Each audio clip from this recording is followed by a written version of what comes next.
Hey everyone, it's Prince यार। I hope आप लोग अच्छे होंगे यार, मजे में होंगे, स्वस्थ होंगे। आज हम लोग थोड़ा समझेंगे डेवलपमेंट के ऊपर। बहुत सारे लोग कंफ्यूज रहते हैं कि उन्हें डेवलपमेंट स्टार्ट तो करना है, लेकिन समझ नहीं आता कि कहाँ से स्टार्ट करें। बस थोड़ा नाम सुन रखा होता है कि कहीं ना कहीं बैक एंड होता है, कुछ ना कुछ फ्रंट एंड होता है। और इवन बहुत सारे लोग ऐसे भी होते हैं यार जिनको थोड़ा पता होता है कि HTML CSS क्या होता है। उसके थ्रू उन्होंने अगर बेसिक सा HTML पेज बना लिया होता है तो वो समझते हैं कि हमारा वेबसाइट कंप्लीट हो गया। बट ऐसा नहीं होता है यार, ये पूरा का पूरा एक डिफरेंट डोमेन है। जो लोग पूरा का पूरा वेबसाइट बनाते हैं उनको फुल स्टैक डेवलपर कहते हैं, लेकिन इसमें भी दो डिवीजन होता है। एक होता है बैक एंड डेवलपर, एक होता है फ्रंट एंड डेवलपर। एक्चुअली में अगर आपको ये समझ में आ गया कि बैक एंड डेवलपर काम क्या करता है या फ्रंट एंड डेवलपर काम क्या करता है, तो आपके लिए डिसीजन लेना काफ़ी आसान हो जाएगा कि आपको कौन सा फील्ड ऑप्ट करना चाहिए या फिर आपको क्या सीखना चाहिए। तो चलो जी, आज हम लोग यही सीखते हैं कि एक्चुअल में बैक एंड डेवलपर और फ्रंट एंड डेवलपर करते क्या है। काफ़ी बेसिक्स एग्जाम्पल से सीखेंगे। एकदम मैं आपको ईजी टू ईजी करके समझाने वाला हूँ कि एक्चुअली में ये वर्क क्या करते हैं। तो चलो सबसे पहले बात करते हैं बैक एंड डेवलपर की, एक्चुअल वो करते क्या है। लेकिन उससे पहले एक चीज आप समझो कि जो वेबसाइट होता है उसका दो पार्ट होता है, एक जो हमें दिख रहा होता है और एक जो हमें नहीं दिख रहा होता है। ठीक है, जो नहीं दिख रहा होता है उसको जनरली हम लोग सर्वर साइड कोड कहते हैं। मतलब कि जो चीजें सर्वर में रन कर रही होती है वो हमारे कंट्रोल में नहीं होता, हम उसको छू नहीं सकते। मतलब कि नॉर्मल जो एंड यूजर होते हैं वो उनमें कुछ भी चीजें चेंज नहीं कर सकते। मतलब कि अगर मैं फ्लिपकार्ट की बात करता हूँ यहाँ पे, तो फ्लिपकार्ट में जो हमें फर्स्ट पेज दिख रहा होता है वो हमारे कंट्रोल में होता है। हम लोग उसमें चीज़ें को चेंज कर सकते हैं या कुछ सर्च कर सकते हैं, इट मीन्स की इंट्रैक्शन कर सकते हैं। लेकिन फ्लिपकार्ट के पीछे जो बैक एंड का जो सर्वर रन कर रहा है जो हमारे कंट्रोल में नहीं होता, इट मीन्स कि जितना भी लॉजिक्स वाला काम हो गया, डेटा हैंडलिंग वाला काम हो गया, सर्वर साइड वाला में जितना भी आपको ऑपरेशंस परफॉर्म करना है वो हैंडल किया था बैक एंड डेवलपर के द्वारा।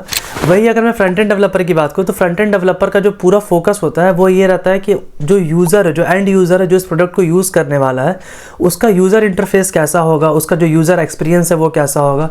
इट मीन्स कि जो भी डेटा हमारे बैक एंड में है अगर उसको फ्रंट एंड में शो करना है तो वो किस तरह से दिखेगा, सो डैट कि यूज़र उसको अच्छे से यूटिलाइज कर पाए या फिर यूज़ कर पाए। हो सकता है बहुत सारे लोग रिलेट नहीं कर पा रहे होंगे, मैं आपको एकदम बेसिक्स एग्जांपल लेकर समझाता हूँ। आप ऐसा समझो कि जब रेस्टोरेंट में जाते हो तो वहाँ पे शेफ होते हैं और वेटर होते हैं। ठीक है, शेफ का काम क्या होता है कि जितने भी आपको किचन में रेसिपीज बनाने हैं या फिर जो आपको ऑर्डर्स मिले हैं वो उस पर पूरा फोकस करता है कि कितना फास्ट किसको बनाना है, किसको प्रायोरिटी पे देना है। मतलब कि जितना भी उसको लॉजिक्स लगाना रहता है वो पूरा का पूरा किचन में लगाता है। और वो कौन करता है? सेफ। और सेफ को हम लोग यहाँ पे एनालॉजी बैठा रहे हैं किसके साथ? बैक एंड डेवलपर के साथ। वही फ्रंट एंड डेवलपर का एनालॉजी बैठा रहे हैं वेटर के साथ। वेटर क्या करता है? प्रेजेंट करता है कस्टमर को या एंड यूजर कह लो जो उस रेस्टोरेंट में खाना खाने के लिए आए। वेटर पूरा इंश्योर करता है कि जो एंड यूजर है, जो भी कस्टमर है, उनको जो मेन्यू कार्ड है वो अच्छे से दिखे, जो प्रेजेंटेशन है टेबल्स का, वॉल्स का, जो रूम का एम्बियंस है वो अच्छा होना चाहिए। क्यों? बिकॉज उनके लिए, एंड यूजर के लिए यूजर एक्सपीरियंस बहुत मैटर करता है। तभी वो उनको अच्छा फील होगा, तभी वो उतना देर होटल में बैठेंगे, रुकेंगे, खाना खाएंगे। तो इस तरह का जो चीज है वो हैंडल करता है वेटर। यहाँ पे हम लोग इसको एनालॉजी बैठा रहे हैं फ्रंट एंड डेवलपर के साथ। अब आपको समझ पा रहे होंगे कि वेबसाइट में भी यही होता है, जो फ्रंट का जो चीज जो हमें दिखता है वो फ्रंट एंड डेवलपर मैनेज करता है, और जो बैक एंड में जो लॉजिक्स वाला ऑपरेशंस परफॉर्म हो रहा होता है वो बैक एंड डेवलपर मैनेज करता है। अब हम लोग थोड़ा समझते हैं database management. Ultimately everything is data यार। जो इतनी भी चीज आप कंटेंट देख रहे हो, जो भी चीज इस इंटरनेट वर्ल्ड में एग्जिस्ट करता है वो कहीं ना कुछ डेटा के फॉर्म में एग्जिस्ट करता है, राइट। तो डेटा का जो स्टोरेज है, जो डेटा के साथ जो डील करता है वो बैक एंड डेवलपर मैनेज करता है। तो जो डेटा के साथ जो डील है, इट मीन्स कि जो डेटा को स्टोर करना है या डेटा को रिट्राइव करना है, मतलब कि हमें जो भी चीज़ रिक्वायर्ड होगा पर्टिकुलर डेटाबेस से, वो काम कौन करेगा? Back end developer. It means कि वो पूरा का पूरा काम जो कि चलता है बैक एंड सिस्टम में, सर्वर साइड पे चलता है। दैट्स व्हाई ये पूरा हैंडलिंग डिपार्टमेंट चला जाता है बैक एंड डेवलपर। वहीं on same point of time पे जो हमारे पास फ्रंट एंड डेवलपर होता है, जो भी डेटा रिट्रीव हुआ बैक एंड की तरफ से वो उसको प्रेजेंट करेगा ब्यूटीफुली अपने वेबसाइट्स पे, एंड यूजर पे। जैसे कि वेबसाइट पे अगर किसी ने सर्च किया कि मुझे शूज़ चाहिए, राइट, तो शूज़ का जितना भी डेटा होगा बैक एंड फ्लिपकार्ट के पास वो अपने डेटाबेस से कलेक्ट करेंगे और बैक एंड डेवलपर उसको लाके दे देगा फ्रंट एंड डेवलपर को, राइट। और फ्रंट एंड डेवलपर उसको ब्यूटीफुली प्रेजेंट करेगा in front of you, so that आपको डिफरेंट वैराइटीज में चॉइस सेलेक्ट करने में हेल्पफुल हो। प्राइसेस में, चेकआउट करने में, ऑर्डर लेने में, एवरीथिंग वो सब कुछ कौन डिसाइड करता है? जो आपको इंटरेक्टिव बनाता है वेबसाइट के साथ वो किसका काम होता है? फ्रंट एंड डेवलपर का। वही अगर हम आपको रेस्टोरेंट का एग्जांपल से समझाएं तो सिंपल है यार। जो भी एंड यूजर होता है, लेट्स सपोज हमारे केस में शूज़ का रिक्वायरमेंट था, तो फ्रंट एंड में हम लोगों ने शूज़ इंटर किया और हमें शूज़ का डेटा मिल गया। सेम उसी तरह जो भी हमारा एंड यूजर होता है, कस्टमर होता है, उसको लेट्स सपोज फिश करी खाना है, ठीक है, तो उन्होंने फिश करी ऑर्डर किया। किसको किया? वेटर को। यहाँ पे वेटर क्या है? फ्रंट एंड है। वेटर क्या करता है? बैकएंड को जाके बताता है, इट मीन्स कि सेफ को जाके बताता है कि कस्टमर ने फिश करी की डिमांड की है। फिर वो अपने अकॉर्डिंग जो भी उसको डेटा प्रोसेस करना रहेगा, फिश चाहिए होगा, मसाला चाहिए होगा, वॉट एवर ही नीड्स, वो उसकी तरह से प्रिपेयर करेगा और वापस फ्रंट एंड को ला के दे देगा, राइट। अब ये वेटर का काम होता है कि वो कितना ब्यूटीफुली उसको प्रेजेंट करता है, प्लेट्स में कितने अच्छे से गार्निश करता है, फिर वो उसको जाके प्रेजेंट कर देगा एंड यूज़र को। पॉइंट इज डैट कि जो बैक एंड और फ्रंट एंड होते हैं ना, वो ऑलवेज मिल के काम करते हैं। मतलब अकेला बैक एंड कुछ नहीं कर सकता, अकेला फ्रंट एंड भी कुछ नहीं कर सकता। सो दिस इज वर्ड जो भी काफ़ी ज़्यादा ट्रेंड में चल रहा है, जिसको हम लोग कहते हैं full stack developer. Full stack developer क्या होता है, उनको दोनों का नॉलेज होता है, वो फ्रंट एंड भी जानते हैं, बैक एंड भी जानते हैं। अब देखो जो बैक एंड डेवलपर क्या होते हैं ना, वो बेसिकली APIs क्रिएट करते हैं, मतलब कि एप्लीकेशन प्रोग्रामिंग इंटरफेस। इसका क्या मतलब होता है कि दिस इज अ कम्युनिकेशन, एक तरह से रास्ता होता है जिसके थ्रू फ्रंट एंड और बैक एंड आपस में बातचीत कर पाते हैं, राइट। एंड जो बैक एंड डेवलपर है वो इस चीज़ का भी ध्यान रखता है कि वेबसाइट पे सिक्योरिटी इश्यूज ना आए यार, ऐसा ना हो कि हमारा डेटा लीक कर जाए या ब्रीच कर जाए, तो वो डेटा प्रोटेक्शन को लेके भी काफ़ी ज़्यादा ध्यान में रखते हैं। सेम उसी तरह अगर मैं फ्रंट एंड की बात करूँ तो फ्रंट एंड डेवलपर क्या करते हैं, जो भी बातचीत करना रहता है आपस में फ्रंट एंड और बैक एंड को, तो वो पर्टिकुलर किसी API के थ्रू बात करते हैं। API मतलब कि एक तरह से चैनल कह लो या सिग्नल कह लो, जो कि बैक एंड प्रोवाइड करता है। अगर आपको खाना चाहिए होगा तो इस नंबर पर कॉल करें, जैसे अगर आपको लिस्ट ऑफ मेन्यूज जानना है तो आप इस नंबर पर कॉल करें। इट मीन्स कि कुछ ना कुछ पर्टिकुलर मेथड्स होते हैं जिसके थ्रू एक फ्रंट एंड और बैक एंड आपस में बात कर पाते हैं। अगर मैं यहाँ पे रेस्टोरेंट्स की बात करूँ तो सेम ही उसी तरह, जिस तरह से शेफ जो है वो काफ़ी इंश्योर करता है कि किचन में सारी चीज़ें सेफ्टी के साथ खाना बने एंड जो हाइजीनिक है पैरामीटर वो डिक्रीज नहीं होना चाहिए, तो पूरा का पूरा सिक्योरिटी, हाइजीनिक और ये सब चीज़ों को ध्यान रखता है, राइट। एंड जो वेटर होता है वो पर्टिकुलरली काफ़ी अच्छे से कॉन्टैक्ट करता है अपने अपने शेफ्स को। लेट सपोज किसी यूज़र ने ऑर्डर दिया, उसे इटालियन खाना है, राइट, तो वो इटालियन शेफ को जाके बोलेगा। अपना अपना कम्युनिकेशन मेथड बना हुआ है जो वेटर को पता है और जो शेफ को पता है कि किसको क्या बोलने से कौन सा ऑर्डर मिलेगा। So this is how a ecosystem work in the web development, कि बैक एंड का अपना एक खुद का रोल होता है, फ्रंट एंड का अपना एक खुद का रोल होता है, दोनों चीजें आपस में मिलकर वर्क करती हैं यार। अगर मैं आपको रियल वर्ल्ड के एग्जांपल दूं ना, जो बैक एंड डेवलपर करता है, लेट सपोज हम लोग एक रजिस्ट्रेशन सिस्टम बना रहे हैं, ठीक है, जिसमें यूजर को हम लोग रजिस्टर्ड करेंगे।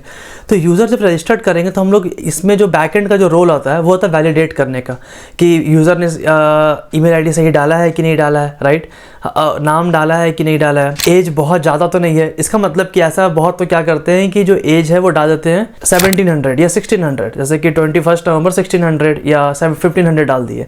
This is not valid. तो बैक एंड का हमें एंड पे चेक करना पड़ेगा कि क्या इस तरह से जो डेटा है, जो डेट ऑफ बर्थ वो वैलिड है, नहीं है, राइट, क्योंकि 400 साल तक तो कोई जिंदा नहीं है। तो जितने भी तरह का लॉजिकल वे में वैलिडेशन होता है ना, बैक एंड पे हम लोग करते हैं। बेसिकली इस केस में हम लोग इनपुट वैलिडेट करेंगे और फिर जब सब कुछ सही लगेगा तो फिर वो डेटाबेस में जाके उसको सेव कर देंगे, ठीक है। वही अगर हम फ्रंट एंड की बात करें तो फ्रंट एंड क्या करेगा, वो विजुअली एक रजिस्ट्रेशन फॉर्म पेज बनाएगा जो हम लोग को दिख रहा होगा, जिसमें जो एक्चुअल यूजर होगा वो इंटर करेगा अपना नाम, नाम का स्पेस होगा, एज लिखने का जगह होगा, जेंडर लिखने का जगह होगा, तो वो सारी चीज़ों को वो मैनेज करेगा एक पेज पे, ठीक है। आजकल बहुत सारे केसेस में यार फ्रंट एंड लेवल पे ही वैलिडेशन होने लगते हैं। इनपुट केस में अगर ईमेल गलत है तो ऑलरेडी आपको आ जाएगा वहाँ पे एरर कि हाँ ईमेल फील्ड इनवैलिड है। वो बात की चीज़ है, वो इम्प्लीमेंटेशन पर्पस है कि हम लोग कैसे किस चीज़ को इम्प्लीमेंट करते हैं। द पॉइंट इज डैट कि जो विजुअली अपीयरिंग वाला पार्ट होगा, जो हम लोग को फॉर्म एक्चुअली में दिखता है, वो फॉर्म कौन बनाएगा, फ्रंट एंड डेवलपर। हो सकता है इस वीडियो को देखने के बाद आपको काफ़ी कुछ आइडिया मिल गया होगा। अगर हो सकता है आपको बैक एंड डेवलपर में ज़्यादा इंटरेस्ट आ रहा है तो भैया क्या पढ़ना चाहिए, कौन सा लैंग्वेज सीखना चाहिए, कुछ नहीं, आप पाइथन से स्टार्ट कर सकते हो, आप Node.js से स्टार्ट कर सकते हो। अगर आपको मन है कुछ अलग डोमेन में जाने के तब रूबी ऑन रेल से स्टार्ट कर सकते हो। ऑल्दो ये सारे फ्रेमवर्क्स है, उसके अंदर फ्रेमवर्क्स मतलब कि कौन सा एक्चुअल में Node.js में कौन सा टूल यूज़ करके हम ये सारी चीज़ें बनाते हैं। जैसे कि Node.js में अगर हम बात करें तो हम यूज़ करते हैं Express.js। अगर हम Django की बात, अगर हम पाइथन की बात करें तो हम जो फ्रेमवर्क यूज़ करते हैं वो यूज़ करते हैं Django यूज़ करते हैं। तो अपना अपना टेक स्टैक है जो आपको प्रेफरेबल लगता है। पाइथन वर्क करता है पाइथन में, ऑफकोर्स Node.js वर्क करता है जावास्क्रिप्ट में। आप लोग जावा में भी कोड लिख सकते हैं अगर जावा में कंफर्टेबल है तो जिसको जो कंफर्टेबिलिटी लेवल है उस अकॉर्डिंग आप काम कर सकते हैं। अगर मैं बात करूं डेटाबेस का तो MySQL स्टार्ट कर सकते हैं, MongoDB डेटाबेस स्टार्ट कर सकते हैं, PostgreSQL भी स्टार्ट कर सकते हैं जो कि सिमिलर होता है SQL से। अगर हम फ्रंट एंड का बात करें तो अगर आपको बेसिक स्टाइलिंग जानना है या बेसिक कोड जानना है तो HTML CSS आप स्टार्ट कर सकते हैं।